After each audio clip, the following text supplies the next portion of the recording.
好啦，跟住到第一點一題啦。咁第一點一題咧，咁佢就呢一個咧係最新啊，2026年嘅 astronomy。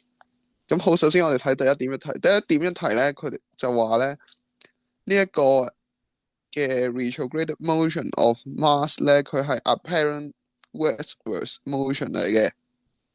咁然之後咧就係 throughout a line 啦。咁究竟啱唔啱咧？咁就好明顯唔啱啦。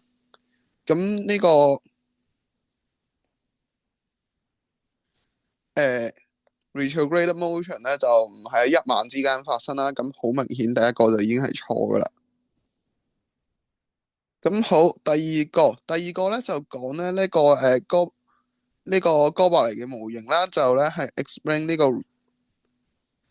retrograde motion 咧係用呢個咧地球去 overtake 呢個 Mars 咧引起嘅。咁呢個啱啦。咁喺個圓形嘅軌道入邊咧，內星追過外星嘅話，咁就會有 retrograde motion 嘅出現啦。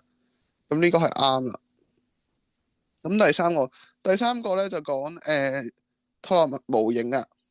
咁佢話咧呢一個center of epic cycle of Mars 咧係 always lay on the line join the Earth and Sun 啦。咁咧呢度咧佢講緊係乜嘢咧？就係呢條線，呢一個位嘅呢一條線。咁佢講緊咧，究竟 Mars 咧係咪喺呢一度咧？永遠嘅個 epic cycle 嘅中心咧，會連成一條直線咧。咁咧睇呢幅圖就好明顯唔係啦，佢係分開咁轉嘅，所以咧三咧都係唔啱嘅。